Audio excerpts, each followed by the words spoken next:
அஸ்ஸலாமு அலைக்கும் வரஹ்மத்துல்லாஹி வபரகாத்துஹு. இன்றைக்கி வந்து நான் மொரட்டோ 2024 ஃபிசிக்கல் கொஷின்ஸை வந்து ஃபிசிக்கல் கெமிஸ்ட்ரி சம்மந்தமான கேள்விகளை வந்து இன்றைக்கி டிஸ்கஸ் பண்ணுவோம். அதில் முதலாவது கேள்வியை பார்க்க வேண்டியது 6வது கேள்வியை பார்ப்போம். தரப்பட்ட வெப்பநிலையில் M3N2 solid எனும் அறுதிக் கரையும் உப்பின் மூலர் கரைதிறன் 1/10⁴ மூல் டெசிமீட்டர் -3 எனில் அத்தரப்பட்ட வெப்பநிலையில் M3N2 solidiன் கரைதிறன் பெருக்கம் யாதுன்னு கேட்குறாங்க. ஓகே, நான் ஃபஸ்ட்டாக M3N2 solid வந்து நாங்கள் வந்து அதில் பிரிக்க தாக்கத்தை எழுதுவோம். M3N2 solid பெருகிய தாக்கம் எழுதினா இன்னைக்கு 3 M2 + ஈக்கனா 2+ தான் இன்னைக்கு Nக்கு வரும். அப்போ 2+ நான் இதை பிரித்து எழுதுறேன். M2 + N3- அப்போ M2 +ல 3 ஈக்கும். M2 + சக equals சக N3- 3- தான் இன்னைக்கு 3 கிட்ட N கிட்ட வரும். ஆகவே 2 N3- காணப்படும். 2 N3- equals காணப்பட போகுது. ஓகே, இப்போ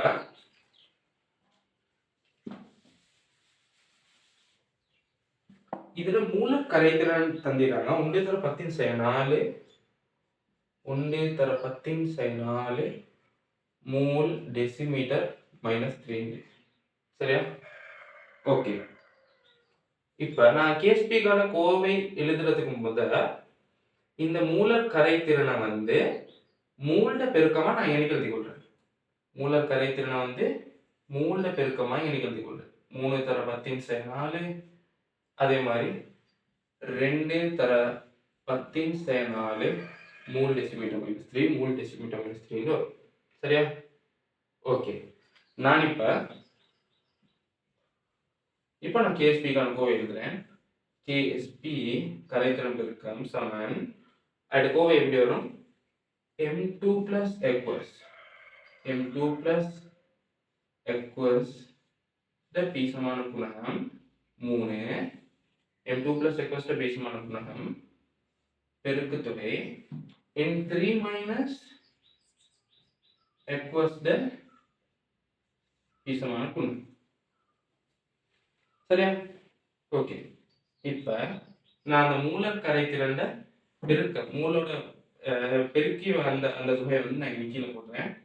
3/10⁴ மூல் டெசிமீட்டர் -3 முழுவதின் கணம் 2/10⁴ மூல் டெசிமீட்டர் -3 முழுவதின் வர்க்கம். சரி, ஓகே. அப்ப 3 கணம் என்ன? 3 9 9 3 27 தர 10⁴ தர 3ஆல பெருக்கினா 10⁴ 10⁴ மூல் டெசிமீட்டர் -3 வந்து கணத்தால பெருக்கினா என்ன வரும்னா மூல் கணம் டெசிமீட்டர் -9 தர 2 4 தர 4 தர 2 8. அப்போ 10⁴ 8 மூல் வர்க்கம் டெசிமீட்டர் -6. சரியா? ஓகே, இப்போ இதை நான் பெருக்கிறேன். பெருக்கினாட்டா 27 தர 4 108 வரும். 108 தர 10⁻20 மூல் கணம் மூல் வர்க்கம் கூட்டினா மூல் 5ஆம் அடுக்கு டெசிமீட்டர் 9 16 9 6 ஆகவே 15 -15 வரும். இதுதான் கேஎஸ்பி பெருமானமாக காணப்படும். ஓகே, அப்போ இதுக்கு வந்து அழகும் கட்டாயம் பார்க்கணும். இங்கே பாருங்க, செகண்ட் ஆன்சரும் 5th ஆன்சரும் ஒரே மாதிரி வந்தீங்க. ஆனால் 1.08 தர 10⁻18. சரியா? ஆனால் இது ரெண்டு நேம் 5 நேம் 2வது விடையிலையும் 5வது விடையிலையும் ஒரே மாதிரி பெருமானம் வந்திருந்தாலும் அலகுகள் வந்து வித்தியாசப்படுது. அலகுகள் கட்டாயம் பார்க்கணும். ஆகவே இதுக்கு செகண்ட் ஆன்சர்.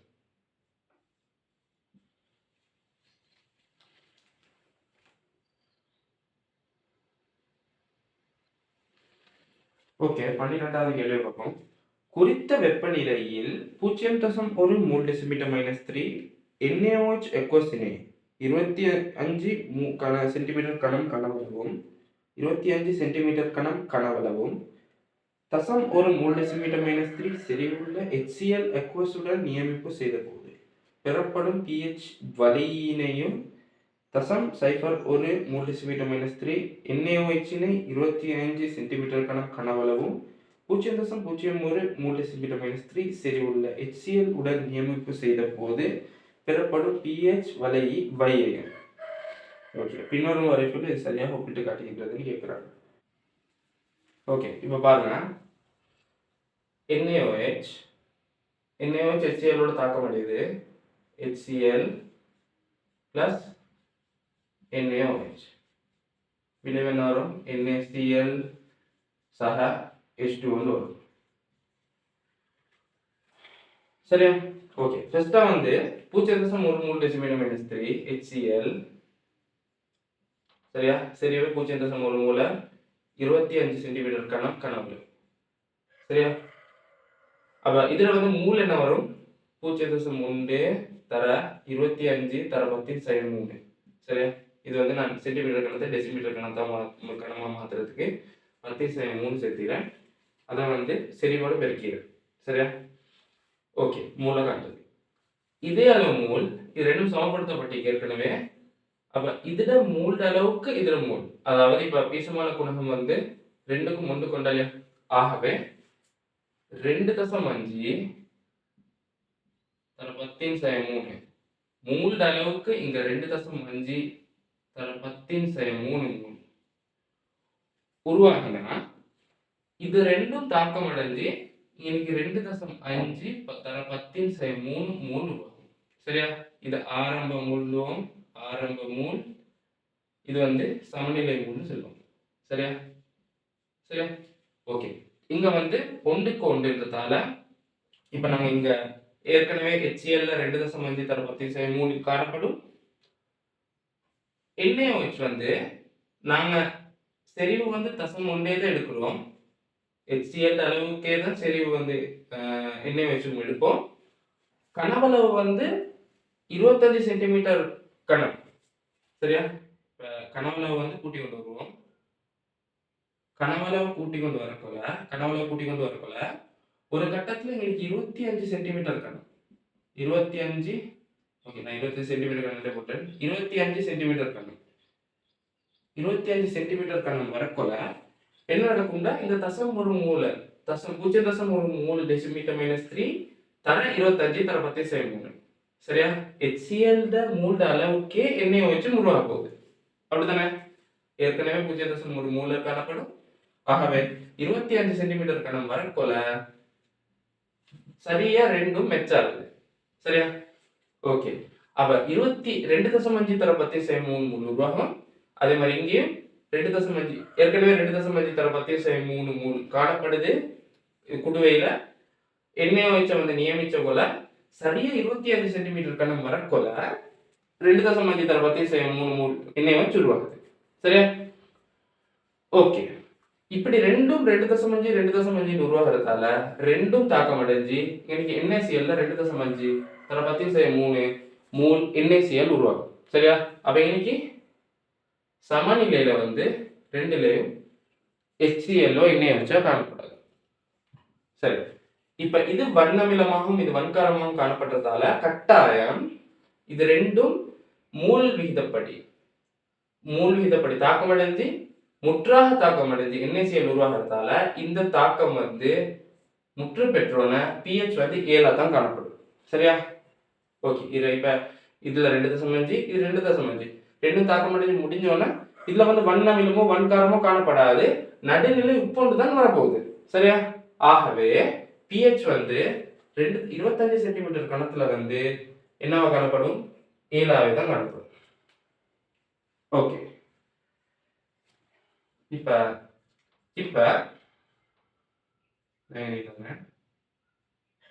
ஓகே, இப்ப இன்னொரு பிரச்சனை வந்துச்சு. இப்ப கேள்விக்கு வரும். இங்க வந்து ஃபர்ஸ்டா 0.1 மூல் டெசிமீட்டர் -3 தான் ரெண்டுக்கும் எடுக்கிறாங்க. 0.13 டெசிமீட்டர் மைனஸ் 3, 0.13 டெசிமீட்டர் மைனஸ் 3 தான் எடுக்கிறாங்க. ஆனா ஃபர்ஸ்டா நாங்க HCl இன்னைக்கு ஆரம்பிச்ச போல NaOH கனவளவு வந்து 0 ஆயிக்கும். HCl மட்டும் காணப்படும். ஆகவே இது வந்து அன்னளவா ஒரு 3 இல்லாட்டி 2 pH காணப்படும். சரியா? HCl மட்டும் காணப்பட்டதால. சரியா? நான் ஃபர்ஸ்டா சொன்னேன். இப்ப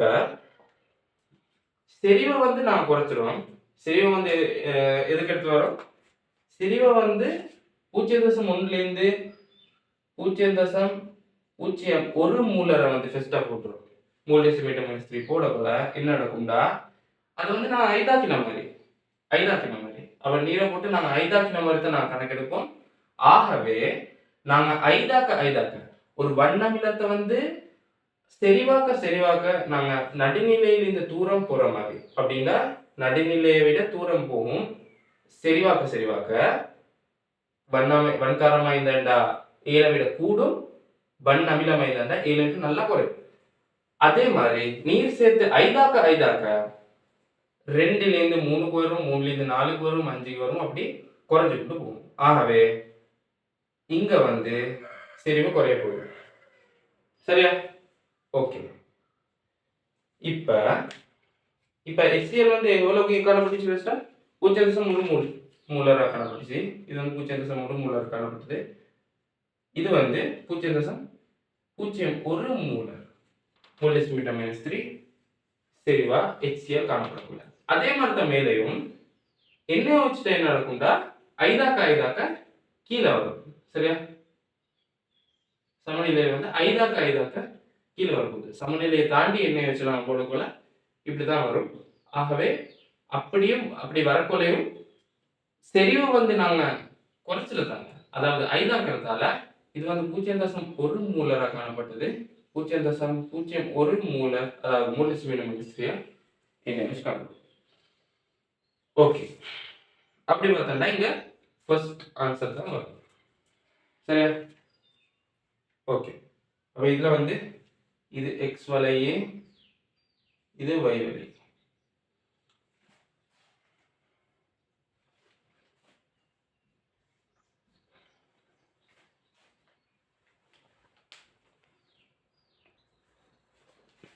பதினைந்தாவது கேள்வி.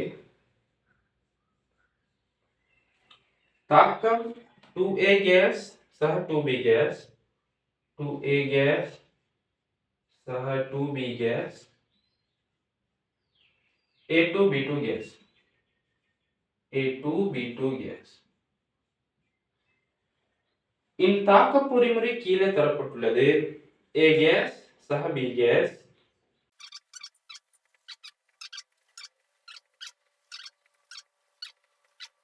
ஓகே. தாக்க வரிசை மூலக்கூற்று திறன் தான் கேக்குறாங்க. ஒட்டுமொத்த தாக்க வரிசை அடுத்தது மூலக்கூற்று திறன். ஓகே. இப்ப இது ஒரு பலபடி தாக்கம். சரியா? இதே ஒரு முதன்மை தாக்கமா காணப்பட்டா இதை ஒன்றே பார்க்க மாட்டோம். இது ஒரு முதன்மை தாக்கம் தான். ஒரு படி தனிப்படி தாக்கம் தான். நாங்க பார்த்தோன்னே சொல்லுவோம், தாக்க வரிசை வந்து இது ரெண்டையும் பீசமான குணங்களை வந்து கூட்டி 4ன்னு சொல்லுவோம். சரியா? முதன்மை தாக்கமா காணப்பட்டது இல்ல, இப்படி ஒரு பிரச்சனை வராது. ஆனா இப்ப பலப்படி தாக்கம்ன்றதால இங்க வந்து மெதுவான படி ஒன்று காணப்படுது. மெதுவான படிக்கு முன்னுக்கு சமநிலை தாக்கம் மட்டும் காணப்படுது. சரியா? எப்பயுமே மெதுவான படிக்கு முன்னாடி ஒரு சமநிலை தாக்கம் ஒன்று காணப்பட்டா இது ரெண்டையும் கூட்டி அதோட பீசமான குணத்தை தான் நாங்க தாக்க வரிசையா கூட்டணும். சரியா? இப்ப நான் இதை 1வது சமன்பாடு, இது 2வது சமன்பாடு, இது 3வது சமன்பாடுன்னு எடுக்கிறேன். இப்ப மெதுவான படிக்கு முன்னுக்கு ஒரு சமநிலை தாக்கம் காணப்படுறதால மெதுவான படியே அந்த சமநிலை தாக்கத்தை கூட்டி எடுக்கிறேன். சரியா? இப்ப இது ரெண்டையும் கூட்ட போல இங்க AB கேஸிக்கு இங்க AB கேஸிக்கு ரெண்டும் வெட்டிப்படும். A கேஸ் B gas நீக்கி அப்ப A gas சහ 2 B gas A gas சහ 2 B gas அங்கல AB2 மட்டும் தான் ಇಲ್ಲಿ AB2 gas வரும். சரியா? ஓகே. அப்ப இது இப்படி ஒரு தாக்கம் விளைவா எடுத்தோம்னா உங்களுக்கு வந்து தாக்க வரிசை பார்க்கணும். ஆக தாக்க வரிசை வந்து தாக்கிகள பீசமான குணங்களை கூட்டுத்தொகை காணப்படும். 2 1 அப்ப 3 தாக்க வரிசையா காணப்படும். மூலக்கூற்று திறனுக்கு வந்து இவ்வளவு காம்ப்ளிகேட்டடா பார்க்க தேவையில்ல. பலபடி தாக்கம் இருந்தாலும் மூலக்கூற்று திறன் பார்க்க போல மெதுவான படியில பீசமான குணகங்கள கூட்டுத்தொகையை போட்டா சரி. சரியா? மெதுவான படியில பீசமான குணகங்கள கூட்டுத்தொகையை வந்து போட்டா சரி. ஆகவே இது 1 1ன்றதால 2. அப்ப இதுக்கு வந்து ஆன்சர் வந்து செகண்ட் ஆன்சர் வரும்.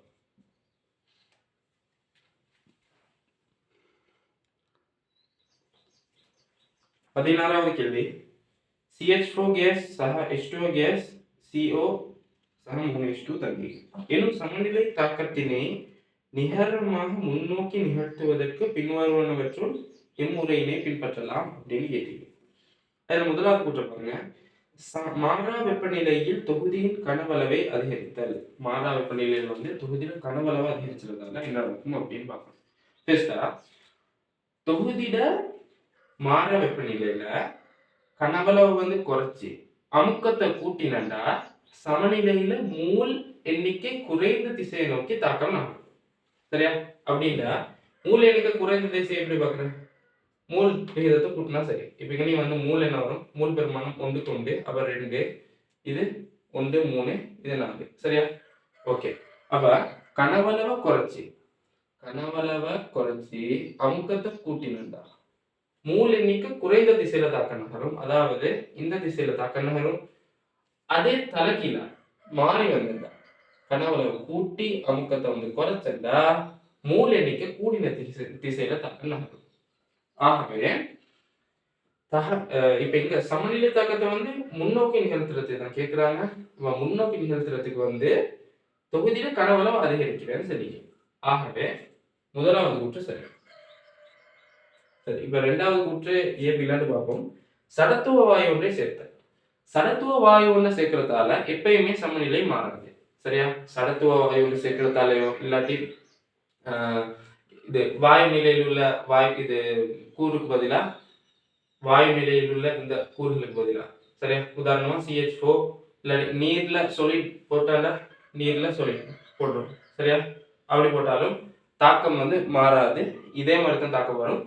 அப்ப தாக்கத்தை வந்து முன்னோக்கியோ பின்னோக்கியோ நகர்த்துறதுக்கு வந்து ஏத்த மாதிரி இது வாயு நிலையில வந்து காணப்படும் தாக்கம். ஆகவே இங்க வந்து solid வந்து வந்தா இல்லாட்டி எங்களுக்கு வந்து சடத்துவ வாயு வந்து சேர்த்தோம்டா தாக்கம் வந்து மாறாது, நிகழாது. சரியா? ஓகே. அப்ப அதை கூற்று. அடுத்தது மாறா வெப்பநிலையில CO கேஸுக்கு சேர்த்தல். மாறா வெப்பநிலையில CO கேஸை சேர்த்தாண்டா அந்த அளவு வந்து குறைச்சறதுக்காக தாக்கம் வந்து பின்னோக்கி நகரும். சரியா? CO கேஸை வந்து நாங்க வந்து எக்ஸ்ட்ராவா நாங்க சேர்க்கிறோம். சமநிலை அடைஞ்சோன்னு CO கேஸை சேர்க்கிறோம். CO கேஸை வந்து அதுக்கப்புறம் சேர்க்கறதால வந்து அந்த CO ஏற்கனவே CO கேஸ் அளவு வந்து குறைக்கிறதுக்கு தாக்கம் வந்து பின்னோக்கி நகரும். தாக்கம் பின்னோக்கி நகரக்குள்ள சமநிலையில காணப்பட்ட H2 கேஸ் அளவு குறையும். இங்கே காணப்படுற CH4 gas CO2 gas CH4 gas H2O gas அளவு கூட போகுது. சரியா? ஓகே. வந்து கூற்றும் பின்ன தாக்கம் பின்னோக்கி தான் நகரும். ஓகே. ஃபோர்த்ல மாறா வெப்பநிலையில் CH4 கேஸினை அகற்றுதல். CH4 கேஸ் அகற்றுகை வந்து ஏற்கனவே சமநிலையில காணப்பட்ட CH4 வாயுட அளவை விட குறைந்து, ஆகவே குறைஞ்சா அந்த தாக்கத்தை வந்து மறக்கணும். CH4 அளவை வந்து அதிகரிக்கிறதுக்காக தாக்கம் வந்து பின்னோக்கி நகரும். தாக்கம் பின்னோக்கி நகர்றதால முன்னாடி சொன்ன மாதிரியே CO கேஸ் H2 கேஸ் அளவு குறையும். H2O கேஸ் CH4 கேஸ் அளவு கூடும். ஓகே. அப்ப வந்து பின்னோக்கி தாக்கம் நகரும். அப்ப முன்னோக்கி தான் தாக்கம் நகரணும். ஆகவே அதுவும் வராது. 5th ஆன்சர்ல பாருங்க, மாறா வெப்பநிலையில் தொகுதியின் கனவளவை குறைத்தல். சரியா? தொகுதியில கனவளவை குறைச்சேன்னா நான் ஃபர்ஸ்டா சொன்ன மாதிரி கனவளவை குறைச்சி அமுக்கத்தை கூட்டுறோம். அப்படி கூட்டுறதால மூல எண்ணிக்கை குறைந்த திசையை நோக்கி தாக்க நகரும், அதாவது இங்க வந்து பின்னோக்கி நகரும். ஆகவே அந்த கூற்று வராது. ஓகே, அப்ப பெஸ்ட் ஆன்சர்.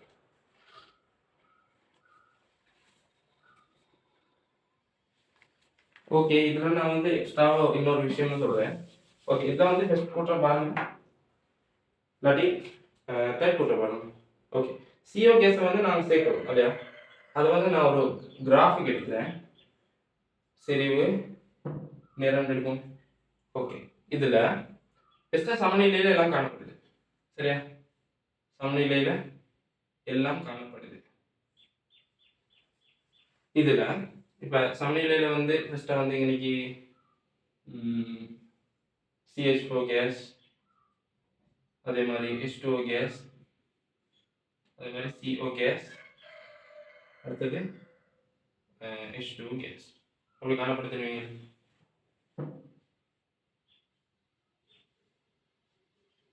சமநிலையில காணப்படும். சரியா, ஓகே. இப்போ நாங்கள் திடீர்னு CO கேஸை நாங்கள் சேர்க்கிறோம். CO கேஸை சேர்த்தோன்னா என்ன நடக்கும்டா, எல்லாருக்கும் கேஸ் வரும். CO கேஸை சேர்த்தோம்டா அந்த கணம் CO கேஸ் செறிவு அதிகரிச்சோம். சரியா, அந்த கணம் CO கேஸ் செறிவு அதிகரிச்சு அந்த அதிகரிச்ச அளவை வந்து சமநிலைப்படுத்துறதுக்காக தாக்கம் வந்து நான் ஃபர்ஸ்டா முதல்ல சொன்ன மாதிரி தாக்கம் பின்னோக்கி நகரும். பின்னோக்கி நகர்ந்து CO கேஸ் அளவு குறையும்.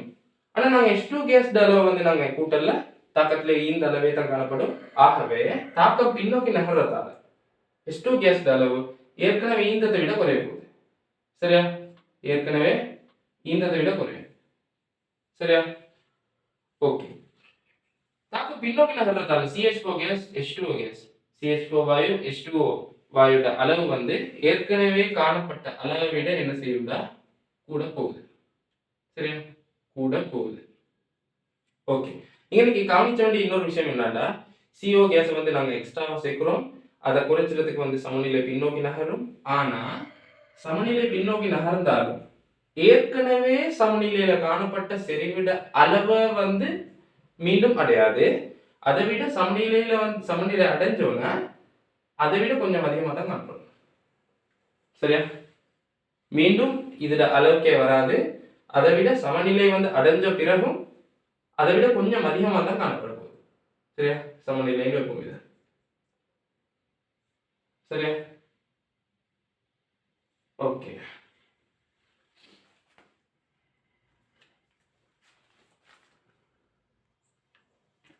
பத்தொன்பதாவது கேள்வி, கீழே தரப்பட்ட சமநிலை தாக்கங்களை கருதுக. வெப்பநிலை T ஒவ்வொரு தாக்கங்களுக்குமான சமநிலை மாறிலி பெருமானம் தரப்பட்டுள்ளது.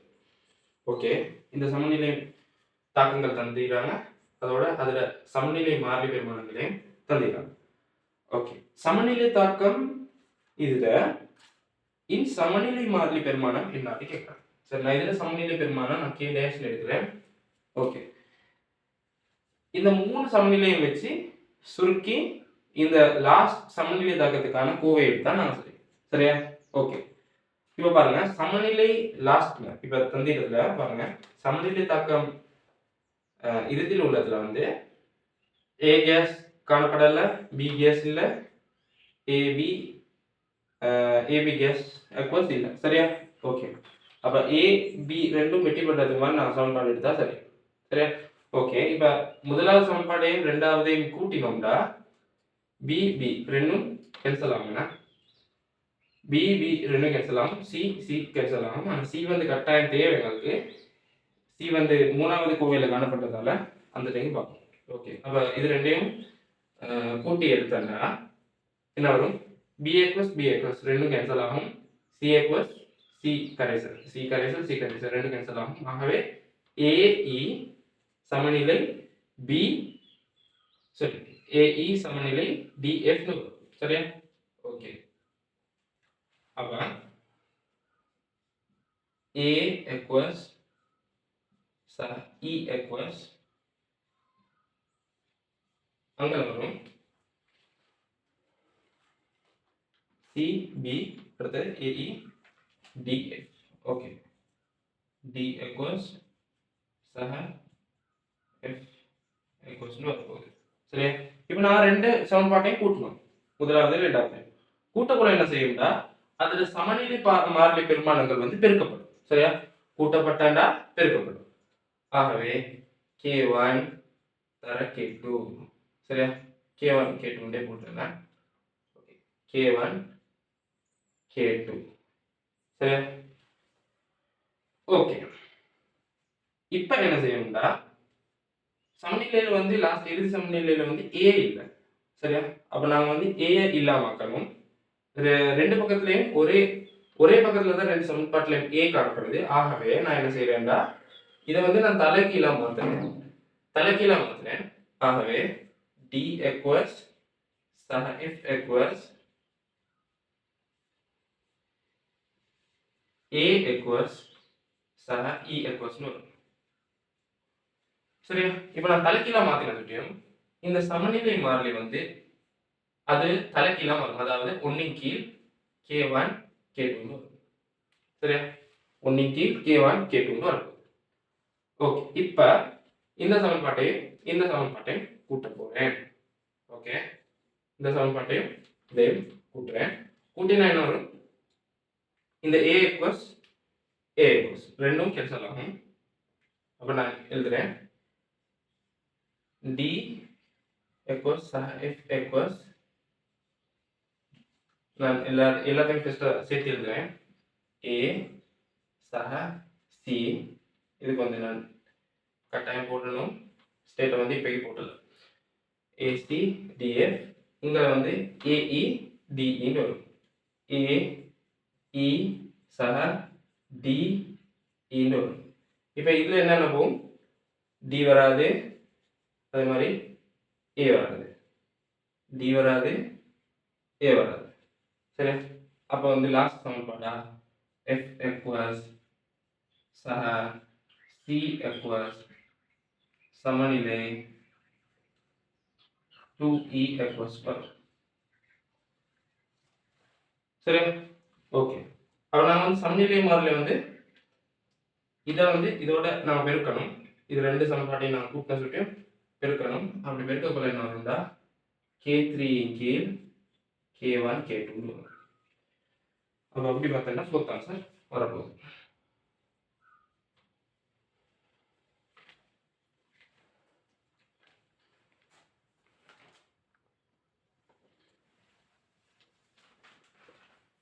ஓகே, 24வது கேள்வி பார்ப்போம்.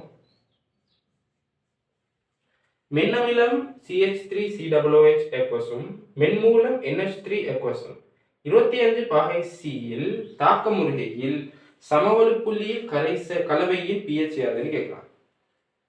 ஓகே, இதுக்கு வந்து சமவெளி புள்ளியில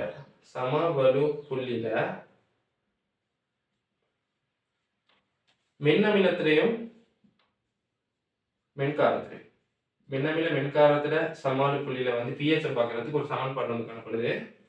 pH சமம் 7 சக half pKa minus pKb.